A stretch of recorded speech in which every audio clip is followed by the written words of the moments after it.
আগামী জাতীয় সংসদ নির্বাচনের অংশগ্রহণের প্রস্তুতি হিসেবে প্রবাসেও শুরু হয়েছে রাজনৈতিক তৎপরতা। সুনামগঞ্জ ৫ আসনের সম্ভাব্য প্রার্থী এম এ মোসাহিদ তালুকদারের সমর্থনে যুক্তরাজ্যের কার্ডিফ ও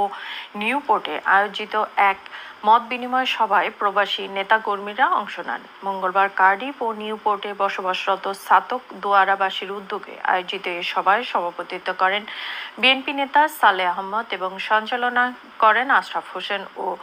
বাবরুল হোসেন। অনুষ্ঠানে আরও বক্তব্য রাখেন যুক্তরাজ্য বিএনপির সাবেক সহসভাপতি কাজী আঙ্গুর মিয়া, কার্ডিফ ওয়েলস বিএনপির সভাপতি মোহাম্মদ মসুদ মিয়া, জিমি খান, সরোয়ার আহমেদ সহ আরো অনেকে। যদি আল্লাহ মানে বাংলাদেশ জাতীয়তাবাদী দল বিএনপির ভারপ্রাপ্ত চেয়ারম্যান দেশনায়ক জনাব তারেক রহমান সাহেব এবং